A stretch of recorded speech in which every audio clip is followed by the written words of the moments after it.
बंधु मैंने कौन आपण मैंने जानते जे सूर्यदेव को केउ प्रकार जल चढ़ा जाए एवं केउ प्रकार जल चढ़ा जाए नहीं, केउ प्रकार जल चढ़ाइबा द्वारा कौन सब असुविधा होता है। तो भगवान श्रीकृष्ण कहिसेंती सूर्यदेव को यही जल चढ़ाइबा द्वारा मनुष्यर आयु कम हो जाए थाए। तो आसंतु जानिबा एही पौराणिक सत्यतार विस्तृति उपरे। बंधु मैंने थरे देवर्षि नारद भगवान श्रीकृष्ण पाखक आसिले एवं तांको पचारिबाको लागिले जे प्रभु सूर्यदेव को जल देवार कौन महत्व रही और सूर्यदेव को कहीं जल दि जाए, सूर्यदेव को जल देवा द्वारा क्यों फल मिली थाए तथा सूर्य को जल देवार सर्वोत्तम विधि कौन अटे।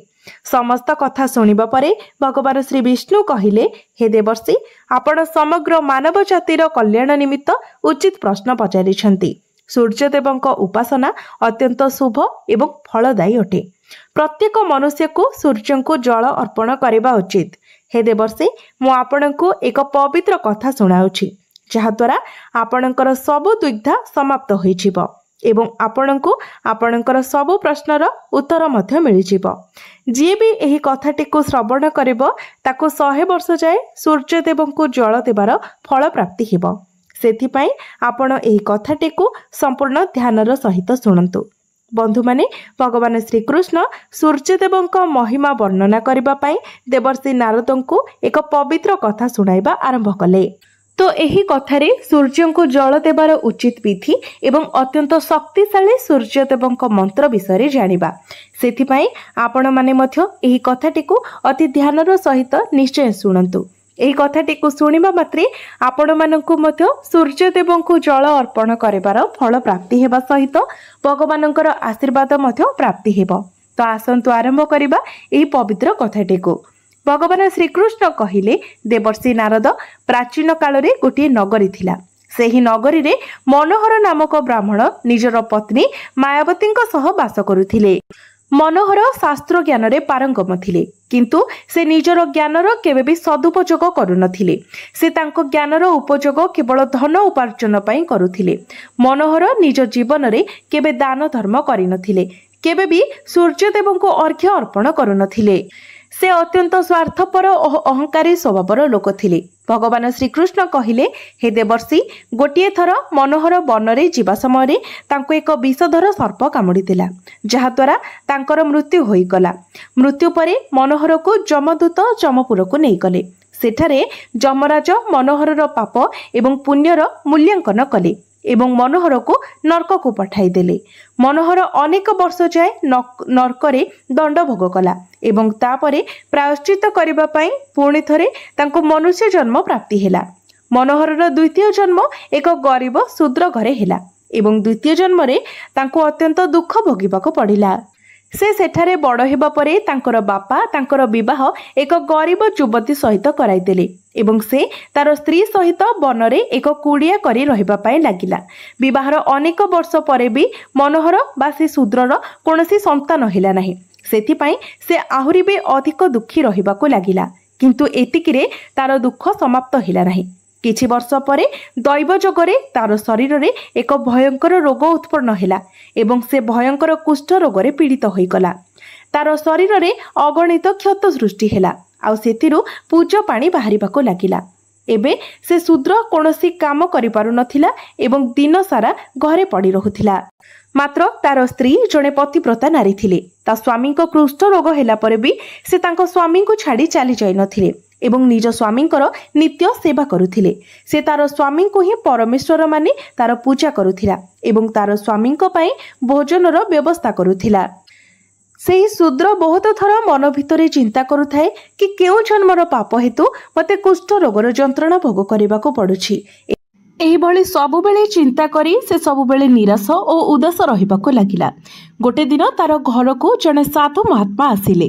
से शूद्रर स्त्री से साधु महात्मांकर बहुत सेवा करबाको लागिला, जेउथरे प्रसन्न होई से साधु से शूद्रर स्त्री को वर मागिबा पई कहिले एवं से कुष्ठ रोगीर स्त्री कहिला, हे महात्मा मो पई मो स्वामी ही सर्वस्व अटंती, अर्थात आपणको विनती करूछि कि मो स्वामी को आपण ठीक करि दियंतु, पूर्व भली निरोगी करि दियंतु। यह शुणी से साधु महात्मा कहिले, एही रोग तुम स्वामी को तांकर पूर्व जन्मर कारण पाई प्राप्त होइछि। ଏହା ବିଧିର ବିଧାନ ଅଟେ। ମୁଁ ଏଥିରେ ହସ୍ତକ୍ଷେପ କରିପାରିବି ନାହିଁ। ଈଶ୍ୱର ମନୁଷ୍ୟକୁ ତାର ପାପ କର୍ମର ଦଣ୍ଡ ନିଶ୍ଚିତ ଭାବରେ ଦେଇଥାନ୍ତି, ତେଣୁ କେହି ବି ଏଥିରେ ବାଦ୍ ପଡ଼ିବେ ନାହିଁ। କିନ୍ତୁ ମୁଁ ତୁମକୁ ଏହାର ଉପାୟ କହିପାରିବି। ଏହି ରୋଗରୁ ବଞ୍ଚିବା ପାଇଁ ଏଥିପାଇଁ କେବଳ ଗୋଟିଏ ହିଁ ଉପାୟ ଅଛି। ତୁମେ ନିଜର ସ୍ୱାମୀଙ୍କୁ ନେଇ ସୂର୍ଯ୍ୟଦେବଙ୍କ ଶରଣକୁ ଯାଅ ଏବଂ ସୂର୍ଯ୍ୟଦେବଙ୍କୁ ତୁମେ ନିତ୍ୟ ଉପାସନା କର। ସୂର୍ଯ୍ୟଦେବଙ୍କ କୃପାରୁ ତୁମର ସ୍ୱାମୀ କୁଷ୍ଠରୁ ନିଶ୍ଚିତ ଭାବରେ ମୁକ୍ତ ହୋଇଯିବେ ଏବଂ ତାକୁ କାମଦେବ ସମାନ ରୂପ ପ୍ରାପ୍ତ ହୋଇଯିବ। ପୁଣି ସେ ସାଧୁ ମହାତ୍ମା ସେ ସ୍ତ୍ରୀଙ୍କୁ ସୂର୍ଯ୍ୟଦେବଙ୍କ ଉପାସନାର ବିଧି ବିଷୟରେ କହିଲେ। ସେ ବିଧିକୁ ଜାଣିବା ପରେ ସେ କୁଷ୍ଠରୋଗୀର ସ୍ତ୍ରୀ ନିଜ ସ୍ୱାମୀଙ୍କ ସାଥିରେ ମିଶି ସମ୍ପୂର୍ଣ୍ଣ ନିଷ୍ଠା ଓ ଶ୍ରଦ୍ଧାର ସହିତ ସୂର୍ଯ୍ୟଦେବଙ୍କ ପୂଜା ଓ ଉପାସନା କଲେ ଏବଂ ଦେଖୁ ଦେଖୁ ତାର ସ୍ୱାମୀ କିଛି ଦିନ ମଧ୍ୟରେ ହିଁ ସମ୍ପୂର୍ଣ୍ଣ ସୁସ୍ଥ ହୋଇଗଲେ ଏବଂ ସେ କୁଷ୍ଠ ରୋଗରୁ ସମ୍ପୂର୍ଣ୍ଣ ରୂପରେ ମୁକ୍ତି ପାଇଗଲେ। ଏବେ ସୂର୍ଯ୍ୟଦେବଙ୍କ କୃପାରୁ ସୁନ୍ଦର ରୂପ, ବଳବାନ ଶରୀର ତଥା ଧନ ସମ୍ପତ୍ତିର ପ୍ରାପ୍ତି ହେଲା ଏବଂ ସେ ଶୂଦ୍ରଟି ବହୁତ ଧନବାନ ହୋଇଗଲା। ଭଗବାନ ଶ୍ରୀକୃଷ୍ଣ କହିଲେ, ହେ ଦେବର୍ଷି ନାରଦ, ଏବେ ମୁଁ ତୁମକୁ ସୂର୍ଯ୍ୟଦେବଙ୍କୁ ପ୍ରସନ୍ନ କରିବାର ବିଧି ଏବଂ ମନ୍ତ୍ର ବିଷୟରେ କହୁଛି, ଯାହାକୁ କରିବା ଦ୍ୱାରା ମନୁଷ୍ୟର ସବୁ ରୋଗ ନଷ୍ଟ ହୋଇଯାଇଥାଏ। ସେ ମନୁଷ୍ୟକୁ ଉତ୍ତମ ସ୍ୱାସ୍ଥ୍ୟ ଏବଂ ସୁଖ ସମୃଦ୍ଧିର ପ୍ରାପ୍ତି ହୋଇଥାଏ। ପ୍ରଭୁ ଶ୍ରୀକୃଷ୍ଣ କହିଲେ, ହେ ନାରଦ, ପ୍ରତ୍ୟେକ ଦିନ ସୂର୍ଯ୍ୟଦେବଙ୍କୁ ଜଳ ଚଢ଼ାଇବା ଏକ ଏମିତି ନିୟମ ଅଟେ ଯାହା ମନୁଷ୍ୟର ଜୀବନରେ ବହୁତ ବଡ଼ ପରିବର୍ତ୍ତନ ଆଣିଥାଏ। ସୂର୍ଯ୍ୟର ଶକ୍ତି ଏତେ ଅଲୌକିକ ଅଟେ କି ଏହା ବିନା ସମଗ୍ର ଧରିତ୍ରୀ ମାତା ଧ୍ୱଂସ ବିଧ୍ୱଂସ ହୋଇଯାଇପାରେ। ସୂର୍ଯ୍ୟଦେବ ପ୍ରକାଶ, ସକାରାତ୍ମକ, ଇନ୍ଦ୍ରିୟ ସଂଯମତା, ଶକ୍ତି ଆଦିର ଦେବତା ଅଟନ୍ତି। ସୂର୍ଯ୍ୟଦେବଙ୍କୁ କେବଳ ଜଳ ଚଢ଼ାଇବା ଦ୍ୱାରା ସବୁ ସଙ୍କଟ ଦୂର ହୋଇଯାଇପାରିବ। ସଂସାରର ସମସ୍ତ ସଙ୍କଟର ଉପାୟ ସୂର୍ଯ୍ୟଦେବଙ୍କ ନିକଟରେ ଅଛି। ସୂର୍ଯ୍ୟଦେବଙ୍କ ଉପାସନା କରିବା ଦ୍ୱାରା ଆତ୍ମା ଶୁଦ୍ଧ ହୋଇଥାଏ ଏବଂ ମନୋବଳ ଦୃଢ଼ ରହିଥାଏ। ସୂର୍ଯ୍ୟୋଦୟ ସମୟରେ ସୂର୍ଯ୍ୟଙ୍କର କିରଣରେ ବାତାବରଣ ପବିତ୍ର ଓ ସକାରାତ୍ମକ ହୋଇଯାଇଥାଏ। ଯଦି ପ୍ରତ୍ୟେକ ଦିନ ସ୍ନାନ କରି ସୂର୍ଯ୍ୟଦେବଙ୍କ ମନ୍ତ୍ର ଉଚ୍ଚାରଣ କରି ଜଳ ଚଢ଼ାଇବ, ତାହେଲେ ଏହାର ଅନେକ ଫଳ ପ୍ରାପ୍ତି ହୋଇଥାଏ। ଜାତକରେ ଅନ୍ୟ ଗ୍ରହମାନଙ୍କ ଭଳି ସୂର୍ଯ୍ୟଙ୍କର ଶୁଭ ଏବଂ ଅଶୁଭ ସ୍ଥିତିରେ ରହିବା ଦ୍ୱାରା ଜୀବନ ଉପରେ ବି ଏହାର ଶୁଭ ଅଶୁଭ ପ୍ରଭାବ ପଡ଼ିଥାଏ। ଜାତକରେ ସୂର୍ଯ୍ୟ ଶୁଭ ସ୍ଥାନରେ ରହିଲେ ମନୁଷ୍ୟକୁ ସମାଜରେ ଭରପୁର ମାନ ସମ୍ମାନ, ଯଶ ଓ ପ୍ରସିଦ୍ଧି ମିଳିଥାଏ। କିନ୍ତୁ ଜାତକରେ ଯଦି ସୂର୍ଯ୍ୟ ଅଶୁଭ ସ୍ଥିତିରେ ରୁହନ୍ତି, ତେବେ ଏହାର ବିପରୀତ ପରିଣାମ ମିଳିଥାଏ। ସେଥିପାଇଁ ଜାତକରେ ସୂର୍ଯ୍ୟଙ୍କର ସ୍ଥିତି ମଜବୁତ କରିବାକୁ ହେଲେ ଜ୍ୟୋତିଷ ଶାସ୍ତ୍ର କିଛି ଏମିତି ଜିନିଷ ବିଷୟରେ କୁହାଯାଇଛି, ଯାହାକୁ ପାଣିରେ ପକାଇ ସୂର୍ଯ୍ୟଙ୍କୁ ଅର୍ଘ୍ୟ ଦେଲେ ଶୁଭ ପରିଣାମ ପ୍ରାପ୍ତି ହୋଇଥାଏ। କିନ୍ତୁ ବନ୍ଧୁମାନେ, କିଛି ମନୁଷ୍ୟ ସୂର୍ଯ୍ୟଙ୍କୁ ଜଳ ଦେବା ସମୟରେ ବହୁତ ଭୁଲ କରି ବସନ୍ତି। ସୂର୍ଯ୍ୟଙ୍କୁ ଜଳ ଦେବା ସମୟରେ ମହତ୍ୱପୂର୍ଣ୍ଣ ନିୟମ ଗୁଡ଼ିକ ପାଳନ କରନ୍ତି ନାହିଁ। ଭୁଲ ପଦ୍ଧତିରେ ଅର୍ଘ୍ୟ ଦେଇ ସୂର୍ଯ୍ୟଦେବଙ୍କୁ ଅପମାନିତ କରିବା ଉଚିତ ନୁହେଁ, ନଚେତ୍ ମନୁଷ୍ୟକୁ ଅନେକ କଷ୍ଟର ସାମ୍ନା କରିବାକୁ ପଡ଼ିଥାଏ ଏବଂ ଏଥିସହିତ କେବଳ ସୂର୍ଯ୍ୟଦେବଙ୍କୁ ଜଳ ଦେଲେ ଫଳ ପ୍ରାପ୍ତି ହୋଇନଥାଏ। ସୂର୍ଯ୍ୟଙ୍କୁ ଜଳ ଦେବା ସମୟରେ ନିୟମର ମଧ୍ୟ ପାଳନ କରିବା ଉଚିତ। ସେସବୁ ନିୟମର ପାଳନ କରି ସୂର୍ଯ୍ୟଦେବଙ୍କ ମନ୍ତ୍ର ଜପ କରିବା ବି ଆବଶ୍ୟକ ଅଟେ। ତାପରେ ଯାଇ ସୂର୍ଯ୍ୟଦେବଙ୍କୁ ଜଳ ଦେବାର ଫଳ ମନୁଷ୍ୟକୁ ପ୍ରାପ୍ତି ହୋଇଥାଏ। ଶାସ୍ତ୍ର ଅନୁସାରେ ସୂର୍ଯ୍ୟଦେବ ଅସନ୍ତୁଷ୍ଟ ହେବା ପରେ ମନୁଷ୍ୟର ବୁଦ୍ଧି ନଷ୍ଟ ହୋଇଯାଇଥାଏ ଏବଂ ତାକୁ ଚାରିଆଡ଼େ ଅପମାନର ସାମ୍ନା କରିବାକୁ ପଡ଼ିଥାଏ। ଏହି ବ୍ୟକ୍ତିଙ୍କ ଆଖିରେ ରଶ୍ମି ଦୁର୍ବଳ ହେବାର ସମ୍ଭାବନା ରହିଥାଏ ଏବଂ ତାଙ୍କୁ ଉଚ୍ଛିଷ୍ଟ ଭୋଜନ ପ୍ରାପ୍ତି ହୋଇଥାଏ। ଫଳସ୍ୱରୂପ ବ୍ୟକ୍ତିର ବିଦ୍ୟା ମଧ୍ୟ ନଷ୍ଟ ହୋଇଯାଇଥାଏ। ତାଙ୍କର ସ୍ମରଣ ଶକ୍ତି ଦୁର୍ବଳ ହୋଇଯାଇଥାଏ। ପିତା ପୁତ୍ର ମଧ୍ୟରେ ଅକାରଣରେ ବିବାଦ ହେବାକୁ ଲାଗିଥାଏ।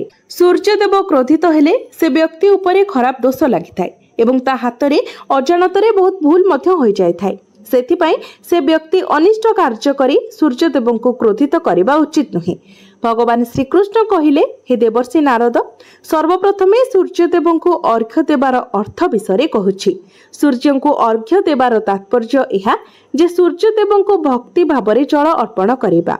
ଏହି ଜଳକୁ ଦୁଇ ହାତରେ ଆଞ୍ଜୁଳି ନେଇ କିମ୍ବା ପାତ୍ରରେ ଶୁଦ୍ଧ ଜଳ ଭରି ସୂର୍ଯ୍ୟଦେବଙ୍କୁ ସମର୍ପିତ କରନ୍ତୁ। କିନ୍ତୁ ଧ୍ୟାନ ରଖନ୍ତୁ କି ଯଦି ହାତରେ ଆଞ୍ଜୁଳି ବନେଇ ସୂର୍ଯ୍ୟଦେବଙ୍କୁ ଜଳ ଦେଉଛନ୍ତି, ତେବେ ହାତର ତର୍ଜନୀ ଏବଂ ଅଙ୍ଗୁଠିକୁ ଖୋଲିକି ରଖନ୍ତୁ।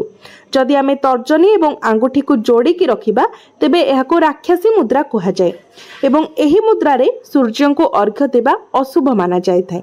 ଯଦି ପାତ୍ରରେ ଜଳ ଭରି ସୂର୍ଯ୍ୟଙ୍କୁ ଅର୍ଘ୍ୟ ଦେଉଛନ୍ତି, ତେବେ ସେହି ହାତରେ ଦୁଇ ଆଙ୍ଗୁଳି ଯେପରି ସ୍ପର୍ଶ ନ କରେ, ଏହା ଧ୍ୟାନ ରଖନ୍ତୁ କି ଅର୍ଘ୍ୟ ଦେବା ସମୟରେ ନିଜର ଦୁଇ ହାତକୁ ଉପରକୁ ଉଠାଇ ଧରନ୍ତୁ एवं मुंड तलकू रखंतु।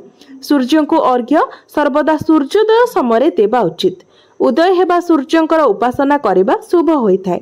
सूर्योदयर 2 घंटा परे अर्घ्य देबार कोनोसी मूल्य रही न थाए। जदि कोनोसी भी कारणवशतः आपण अर्घ्य देई पारि नाहंती तेबे 3 थर अर्घ्य देबा जगह आपण 4 थर अर्घ्य दियंतु एवं सूर्यदेव को क्षमा प्रार्थना करंतु। एमिति करिबा द्वारा दोष कम हो जाय थाए। तो सूर्य को जल पात्र रे देबा उचित। तंबा सूर्यदेवंकर प्रिय बोली माना जाय थाए। सेथिपाई सूर्यदेव को जल देबा पाई तंबा पात्रर प्रयोग करिबा उचित। अन्य धातुरे तैयारी कोनोसी पात्रे सूर्यदेव को जल देबार कोनोसी फल प्राप्ति होई न थाए। परमात्मा सूर्य को जगतर प्रकाश करिबा, संचालन करिबा, निजर तेजरे शरीर रे ज्योति प्रदान करिबा तथा अन्न पाचन करिबार कार्य प्रदान करिसेंती। एही कारणरू तंबा पात्र रे रखिथिबा जल को ग्रहण करने द्वारा व्यक्ति को पेट रोगरू मुक्ति मिलता है। तंबा पात्र रे गंगा जल किंबा पवित्र नदीर जल किंबा शुद्ध जलर प्रयोग करंतु। मात्र खाली जल रे अर्घ्य अर्पण करबा उचित नुहे। जल पात्र रे जल सहित नाली फूल, रक्तचंदन और अक्षत निश्चित भाव रखंतु। आपण चाहिले जल रे अल्प घी, महू, क्षीर बा गुड़ इत्यादि पकाई पारिबे। सूर्यदेव को अर्घ्य देवार उचित समय हेउछि अर्थात प्रातः काल रे सूर्य लाल रंगर देखा जाउथिबा समय अर्घ्य अर्पण कले सर्वश्रेष्ठ फल प्राप्ति होई थाए। जदि कोनोसी मनुष्य सूर्यदेव को अर्घ्य देवार संकल्प नहीं थाए तेबे ताको केबे भी भांगिबा उचित नहे। एमिति करिबा द्वारा सूर्यदेव असंतुष्ट होई जाइथांती। तो बंधु माने भगवान श्रीकृष्ण सूर्यदेव को जल देवार मंत्र विषय कहिले जार उच्चारण निश्चित भावरे करबा उचित। तो सही मंत्रटी एही प्रकार अटे। ओम घृणी सूर्याय नमः। एही मंत्र को आपण जप करी उच्चारण करी सूर्यदेव को जल अर्पण करंतु। एहा द्वारा आपणक जीवन रे थिबा दारिद्र्यतार अंत होइथाय एवं आपणको समस्त प्रकार सुख समृद्धि मध्य प्राप्ति होइथाय।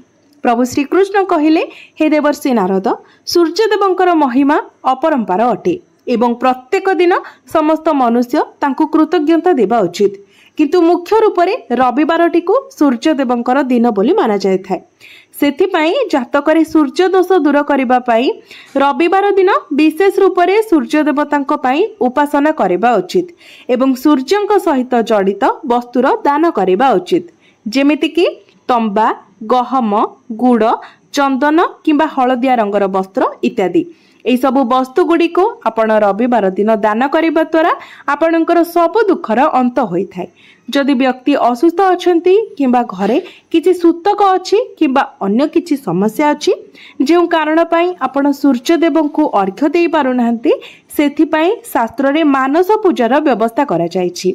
अर्थात निजर मन भितर ही सूर्यदेव को आपण अर्घ्य दे पारिबे एवं जदि कोनोसी कारणवशतः सूर्यदेव देखा जाउ नाहंती तेबे पूर्व दिग आड़क मुह करी अर्घ्य दे पारिबे। तो आपण केबे भी सूर्यदेव को अर्घ्य देवार संकल्प छाड़ंतु नाही। बंधु माने एही बळी भाबरे भगवान श्रीकृष्ण देवर्षि नारद को सूर्यदेव को अर्घ्य देवार विधि एवं सूर्यदेव को अर्घ्य देवार मंत्र विषय संपूर्ण रूप से बुझाई देले।